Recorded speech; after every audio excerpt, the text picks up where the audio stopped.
Istri kesayangan Tuan Yuan. Bab 16. Kamar Yuan. Setelah tiba di kamar Yuan, Nyonya Wulan segera mengajak Kania masuk. Sekarang ini adalah kamarmu. Tapi Bu, bagaimana kalau... Jangan khawatir, biar Yuan menjadi urusan ibu. Kamu harus tinggal di sini karena ini memang sudah menjadi hakmu.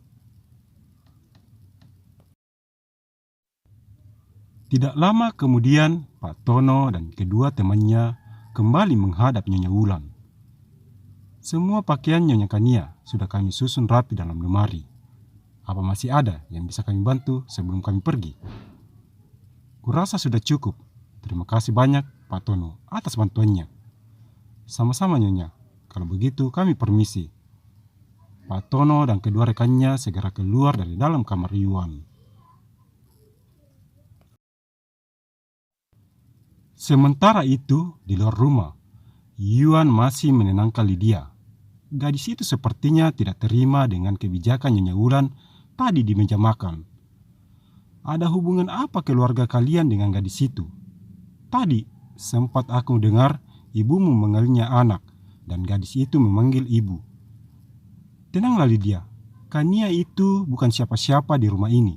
Dia hanya pekerja biasa sama hanya para pekerja yang ada di rumah ini. Ibu melakukan hal itu karena sudah lama beliau mendambakan seorang mantu. Andai saja dulu kamu tidak pergi, mungkin ibu juga memanggilmu seperti itu. Selepas ini, aku tidak mau melihat lagi perlakuan spesial keluarga ini pada gadis itu.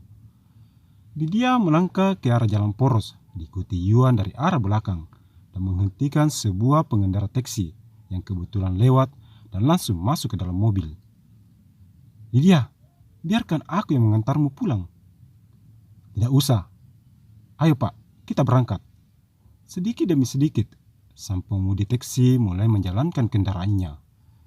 Setelah mobil taksi yang ditumpangi Lydia menjauh, Yuan pun kembali masuk ke dalam rumah dan langsung naik ke lantai 2 menggunakan lift. Kenapa ibu dan Kania ada di sini? Tanya Yuan setelah tiba di kamar. Aku mengantar mantu ibu kemari. Maksud ibu? Ibu sudah tahu semuanya kalau kamu dan Kania sudah menikah. Mulai sekarang, Kania akan tinggal di sini. Apa? Tinggal di sini?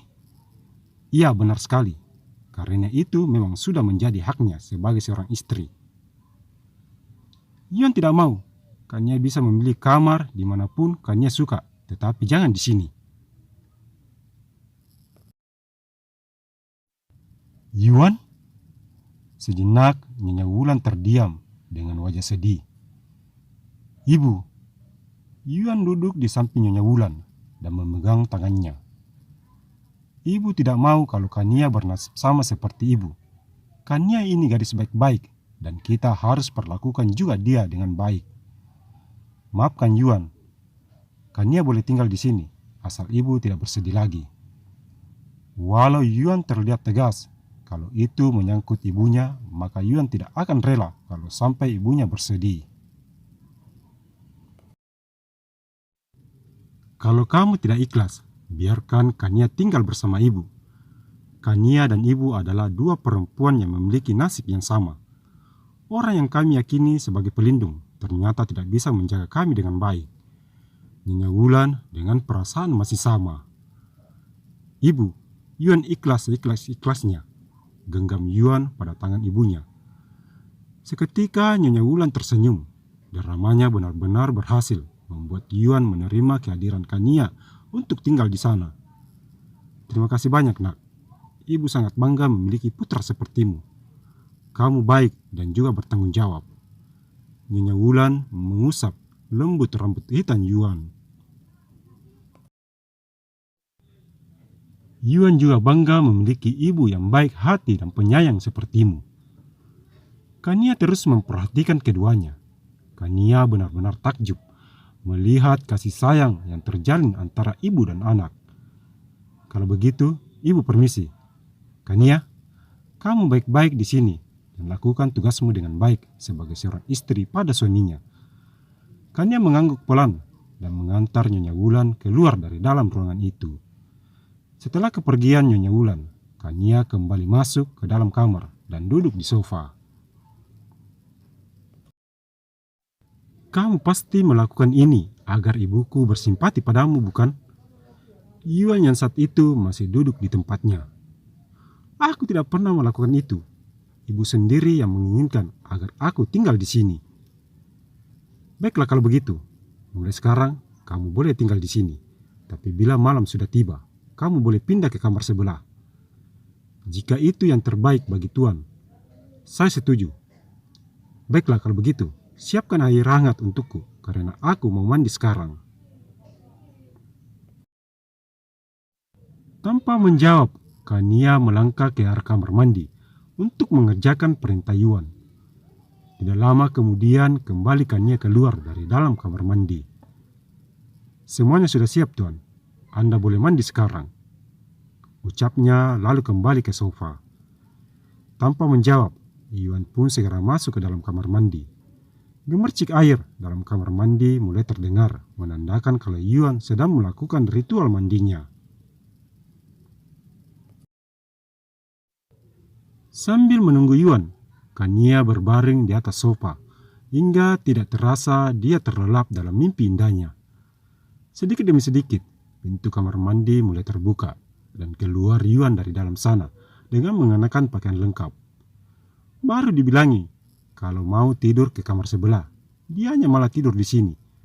Ucap Yuan sambil menggelengkan kepalanya. Yuan melangkah ke arah meja kerjanya dan mulai membuka laptop.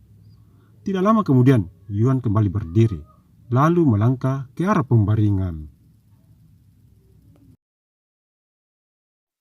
Sebelum membaringkan tubuhnya, Yuan terlebih dulu mengambil handphonenya di atas nakas. Yuan mengirim pesan singkat pada Lydia. Lama Yuan menunggu balasan, tapi tidak juga ada notifikasi yang masuk. Apa Lydia masih marah dengan kejadian tadi? Sudahlah, besok baru aku jelasin padanya. Kembali Yuan meletakkan handphonenya di atas nakas dan mulai menarik selimut. Belum juga dia memejamkan mata, tiba-tiba pandangannya terarah pada Kania yang sudah tertidur lelap di atas sofa. Yuan kembali bangun dari tempat tidurnya dan melangkah ke arah lemari.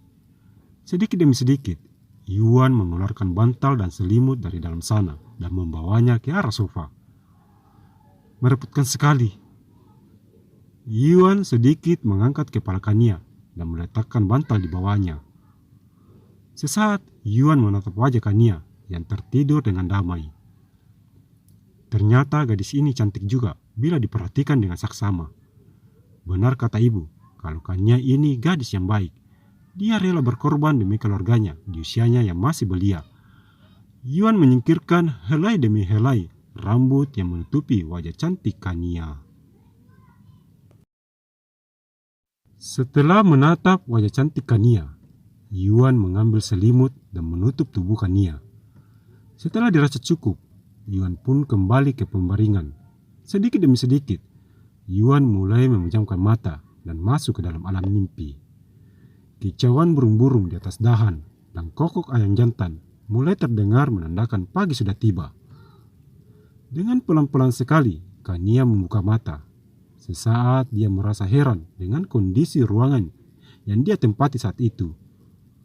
Kania mencoba mengingat kembali peristiwa demi peristiwa, hingga akhirnya dia tahu kalau sekarang ini dia berada di kamar Yuan. Semalam, sebelum aku tidur, sepertinya selimut dan bantal ini belum ada di sini. Apa Tuan Yuan yang memberikan bantal dan selimut ini padaku? Biarlah, nanti aku berterima kasih padanya. Kania melangkah ke arah kamar mandi untuk berwudu sebelum melakukan sholat subuh. Tidak terasa, matahari sedikit demi sedikit menampakkan wajahnya di ufuk timur.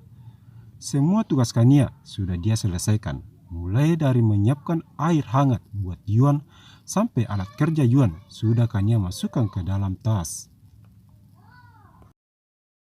Dari arah pembaringan, Yuan pun mulai membuka mata dan bangun dari atas tempat tidur. Kania, apa semua kebutuhanku sudah kamu persiapkan? Sudah tuan, balas Kania yang saat itu duduk di sofa sambil melipat selimut. Jangan lupa untuk terus dukung channel ini dengan cara memberi like, komen, subscribe, like, dan share. Terima kasih.